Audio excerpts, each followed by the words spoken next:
Bienvenidas y bienvenidos a otra emisión de la Cátedra Madero. Mi nombre es Fabiola Franco y el día de hoy esta cápsula especial con motivo de la consulta popular.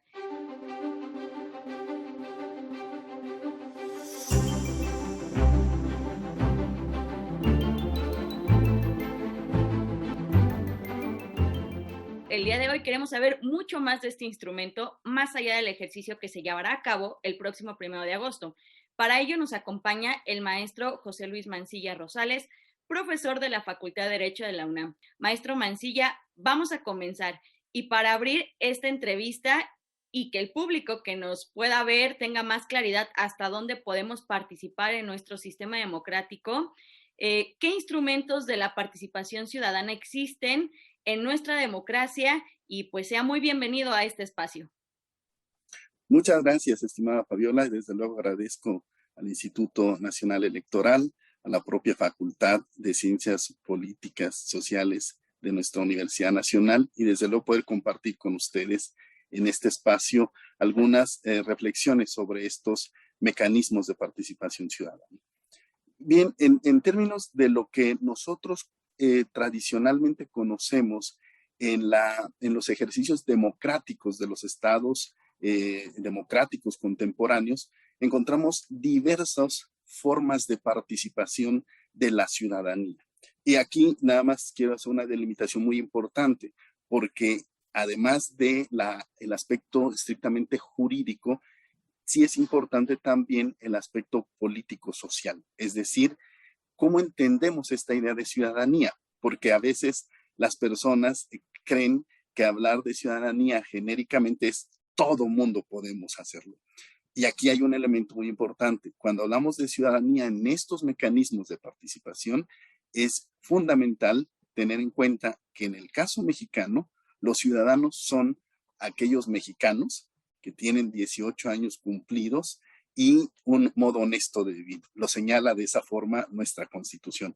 Pero hay un elemento importante también. La participación ciudadana en este contexto es necesario para ello contar con nuestra credencial para votar. Ese es un elemento fundamental, porque de lo contrario, entonces este presupuesto, si no lo tenemos claro, parecería que cuando alguien quisiese participar en este tipo de mecanismos, pues encontraría un obstáculo, lo cual no es así, sino nada más es una cuestión de delimitar conceptualmente que hablando de estas participaciones, los ciudadanos son estas personas que se encuentran en esta situación. Dicho esto, resulta muy importante porque en los estados democráticos hay distintos mecanismos de participación ciudadana. Están, entre otros, la iniciativa ciudadana, la consulta popular, la revocación de mandato, el plebiscito, el referéndum, principalmente. Digamos, son instrumentos diversos que se tienen. ¿Qué es lo que ocurre? Que también en términos de las propias constituciones o disposiciones jurídicas en cada país, van a determinar cuáles han sido aceptados para llevarse a cabo. En el caso mexicano, a nivel federal, en términos de nuestra Constitución General de la República, tenemos reconocidos la iniciativa de ley ciudadana, la iniciativa ciudadana, la consulta popular, la revocación de mandato. A nivel federal, a nivel estatal, local, vamos a tener figuras reconocidas como, por ejemplo, el plebiscito o el referéndum. Entonces, digamos, conceptualmente es importante tenerlo porque son 6 mecanismos de participación ciudadana y además un elemento importante, que son mecanismos de ejercicios democráticos directos, es decir, en donde la voz y el ejercicio soberano de los ciudadanos debe ser escuchado de manera plena y directa. Ese es, digamos, el contexto en el que quisiera yo partir para llegar hacia los puntos siguientes. Por supuesto, así es. Bueno, pues es muy interesante conocer que además de la consulta popular existen muchos otros mecanismos en donde pues podemos hacer valer nuestra participación como ciudadanos siempre que también cumplamos con estas características de las que ya nos hablaba, maestro. ¿Cómo funciona cada uno de estos instrumentos antes mencionados a grandes rasgos? Porque, bueno, pues ya nos comentaba que unos son pues, a nivel estatal, otros a nivel nacional. Vaya, ¿en qué se diferencian? ¿Cuándo se pueden aplicar? ¿Qué sucede con ellos, maestro? Claro, empezaré, digamos, por los básicos locales. Eh, Plebiscito, referéndum, para nada más tener una parte, digamos, de básica hacia dónde partir. Cabe señalar que tanto el plebiscito como el referéndum tienen una naturaleza genérica de ser consultas ciudadanas, vamos a decirlo de esa manera, ¿no? En el caso del plebiscito, lo que sucede es de que la administración pública, específicamente, digamos, las instancias gubernativas, someten a consideración de la ciudadanía ciertos actos que pretenden llevar a cabo, ¿sí? Por ejemplo, y nosotros en el caso de la Ciudad de México lo debemos de tener muy en mente, uno de los plebiscitos muy conocidos fue si se llevaban a cabo o no la construcción de los segundos pisos de periférico. Recordarán. Entonces, es decir, previo a que el gobierno en turno, que teniendo las facultades para llevar a cabo esas acciones, lo que buscan es tener en cuenta la voz de los ciudadanos que pueden ser principalmente afectados o beneficiados. Entonces, previo a que lleven a cabo esas acciones gubernativas, estrictamente hablando, pues se pone a consideración de la ciudadanía para ver su opinión. ¿Estás de acuerdo? Sí o no. Aquí es bien importante tener en cuenta que es binario, es decir, es un sí o es un no. No es un proceso estrictamente hablando de reflexión, sino de decisión. ¿Sí? Entonces, en el plebiscito tenemos esa premisa. Actos gubernativos que pretenden llevar a cabo la administración pública. En el caso del referéndum, se refiere principalmente a acciones posteriores, pero que tienen que ver principalmente con actos legislativos. Es decir, ya sea que una vez que el poder constituyente permanente pretenda o haya aprobado una modificación o una reforma a la Constitución, por ejemplo, o algún poder legislativo haya aprobado una ley o haya modificado una ley X, ¿qué es lo que sucede? Se pone a consideración de la ciudadanía su ratificación. Permítanme esta expresión. Entonces, ¿qué es lo que sucede? A diferencia entre el plebiscito y el referéndum, en el plebiscito es un acto previo que pretende llevar a cabo la administración pública y en el referéndum es posterior a un acto que el legislativo o el constituyente permanente haya llevado a cabo y lo que busca es contar con la ratificación de la ciudadanía, es decir, que estemos de acuerdo con esa acción gubernativa. Entonces, tenemos ahí estas premisas, estos mecanismos. Y en ambos casos, lo importante es cómo se llevan a cabo estos procedimientos en los que participan, por ejemplo, en el plebiscito, pues el poder ejecutivo correspondiente, local, en la entidad federativa que corresponda, el instituto electoral local correspondiente, que se va a encargar principalmente de no solo llevar a cabo la jornada de participación ciudadana, sino también de corroborar la información del requisito importante de validez de una participación de esta naturaleza. Por ejemplo, en el caso de la Ciudad de México, se requiere que en este tipo de acciones que sí están reconocidos de estos mecanismos, el plebiscito y referéndum, se requiere del 0.4% de participación de la lista nominal de las entidades federativas. ¿Sí? Es decir, hay que tener en cuenta que una cosa es el padrón electoral y otra la lista nominal. La lista nominal es el número de ciudadanos que efectivamente pueden participar en un proceso electoral, ¿no? Entonces, es muy importante porque también la cifra va variando. Hay que tener en cuenta eso. Y por ello es la participación de los institutos electorales para validar el porcentaje de la participación, por un lado. Segundo, el que lleva a cabo el proceso de la jornada correspondiente, la difusión del acto, como ahorita está sucediendo, en el caso que nos vamos a abocar más adelante, y desde luego los resultados y la validez de lo correspondiente, ¿no? Entonces, va a cambiar, lo importante aquí es si el grado de vinculación de los resultados, es decir, de obligatoriedad de los resultados de estos mecanismos de participación.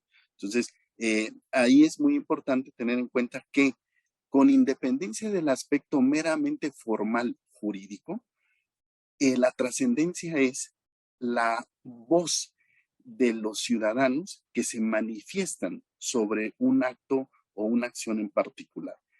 Y no solamente ello, sino la consecuencia que se persigue. Es decir, todos los ciudadanos decidimos participar en este tipo de mecanismos, pero porque también queremos que se logre lo conducente. De lo contrario, pierde su sentido. Es decir, no, si los ciudadanos vemos que participamos en estos mecanismos, que son muy importantes, pero la autoridad o las autoridades correspondientes no llevan a cabo lo conducente, desde luego se genera un malestar e incluso puede sentirse la ciudadanía en una posición delicada de señalar, incluso de no pretender volver a participar en este tipo de procesos. Por eso es sumamente importante la actividad que realicen cada uno de ellos, ¿de acuerdo? Perfecto, perfecto, maestro. Pues precisamente sería muy interesante, ¿no?, que la ciudadanía nos escriba en la cajita de comentarios en qué ejercicios han participado, ¿no? Por ejemplo, también uno de ellos podría ser el presupuesto aquí en la Ciudad de México, ¿no? De que los pueblos o las colonias pueden decidir ahí. Entonces, ¿en qué ejercicios ya han participado? Y pues que nos dejen sus comentarios en las cajitas de aquí abajo. Y bueno, también la pregunta de hacia la ciudadanía, ¿no? Que hoy hay temas que se pueden someter o no a la consulta popular, ¿no? ¿Es así, maestro? Entonces, esto también implicaría pensar o contemplar en qué instituciones o en qué autoridades recae la organización de la consulta popular, quién la puede, digamos, evocar. Vaya, hay muchas circunstancias alrededor de esta misma y para eso, pues como siempre, tenemos nuestras leyes en México que deben de estar avalando a la consulta popular. Si nos pudiera hablar un poco más respecto a qué artículos enuncian o evocan a esta consulta y qué contemplan entonces que sí es la consulta popular, estimado maestro Mancilla. Claro, muchas gracias, Fabiola. En efecto, hay un tema muy importante en el que quiero partir, porque hemos escuchado muchas cosas al respecto de si participo o no participo. Y aquí es un tema muy importante que hay que tener en cuenta. En términos de lo que dispone nuestra Constitución Política de los Estados Unidos Mexicanos, es decir, nuestra Constitución Federal, este tipo de mecanismos de participación ciudadana son tanto un derecho como una obligación. Esta es una parte muy importante, porque en términos de el artículo 35 de nuestra Constitución, se prevén los derechos de los mexicanos, ¿sí? De los ciudadanos mexicanos. Entre ellos, precisamente, el de votar en las consultas populares, en el de votar en la revocación de mandato del presidente de la República, y en el artículo 36 de nuestra Constitución, en los que se refieren las obligaciones de los ciudadanos, están precisamente las de votar en las consultas populares y votar en los procesos de revocación de mandato. Es decir, es esta dualidad tan importante y que qué bueno que lo tenemos así, porque es un derecho, pero al mismo tiempo una obligación. Entonces, regresando al punto del derecho a participar en estos procesos, en particular por lo que hace a la consulta popular está prevista como un derecho en el artículo 35, fracción octava de nuestra Constitución, en donde además se van a establecer precisamente las reglas genéricas del proceso de la consulta popular. Es decir, ¿qué se puede llevar a consulta popular? La regla es, se puede llevar todo. Lo que señala la Constitución y la ley de la materia es lo que no puede llevarse a consulta popular. ¿Y qué no puede llevarse a consulta popular? Pues principalmente el ejercicio de la restricción de ejercicios de derechos fundamentales, derechos humanos reconocidos en nuestra Constitución y en los tratados internacionales en la materia, y desde luego las garantías para su protección. Es decir, pues no se podría poner a consulta popular de si alguien tiene o no derecho al acceso a la salud o a la educación, por mencionar tan básicos derechos, a todas las libertades, digamos, ¿no? Entonces, imagínense ustedes que se ponga a consideración de si estamos de acuerdo o no en que se limiten ciertos derechos, pues desde luego no es posible. Entonces, esa es una regla genérica. Tampoco puede ponerse a consulta popular los principios previstos en nuestro artículo 40 constitucional que se refieren a que nuestro sistema nuestro sistema político es un sistema democrático, es decir, que somos una república representativa, democrática, laica, ¿sí? Y esos principios no pueden ponerse a consideración.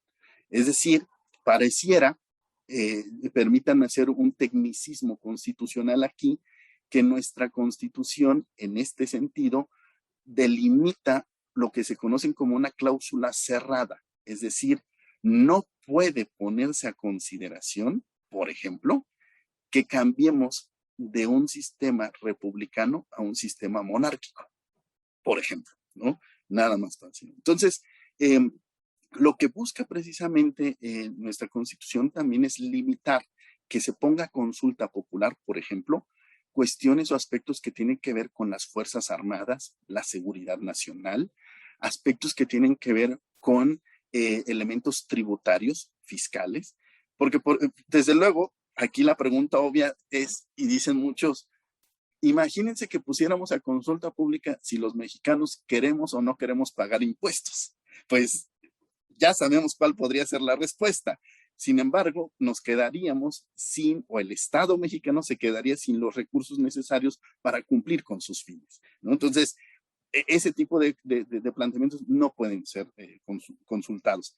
Y por último, una limitante que establece también nuestra Constitución y la ley de la materia es que no puede ponerse a consulta aspectos relacionados con infraestructuras, con el desarrollo de infraestructura en curso, ¿sí? Es decir, algunas obras que puedan resultar de importancia fundamental para el desarrollo social, económico, regional e incluso nacional, pues difícilmente pueden ponerse a ese tipo de consultas. ¿Por qué? Porque también en el fondo generan ciertas afectaciones de carácter general, ¿no? Entonces, lo que vemos ahí es, una vez que no está, que la consulta correspondiente no se ocupa de estos temas, bueno, pues podría llegar a considerarse factible y viable llevarla a cabo, ¿no? Entonces, digamos, ese es el elemento aquí que quería comentar. Sin duda, maestro, es un buen instrumento que debemos de aprovechar primero como ciudadanos y ciudadanas y también exigir a las autoridades que se lleve pues de manera correcta y que se pregunten cosas que sean de trascendencia, de utilidad, ¿no? Pues, con estricto apego a la ley. Y bueno, pues esto fue la primera parte de esta entrevista con el maestro José Luis Mancilla Rosales, profesor de la Facultad de Derecho de la UNAM. Los invitamos a seguir la segunda cápsula, así como dejarnos sus comentarios en nuestras diferentes redes sociales y a suscribirse en el canal de YouTube, activar las notificaciones para estar al pendiente de las demás entrevistas que hemos tenido con diferentes personalidades que nos estarán hablando sobre la consulta popular, pero también muchos otros temas aquí en la Cátedra Madero. Yo soy Fabiola Franco y esto fue una cápsula especial con motivo de la consulta popular. Nos vemos en la siguiente emisión.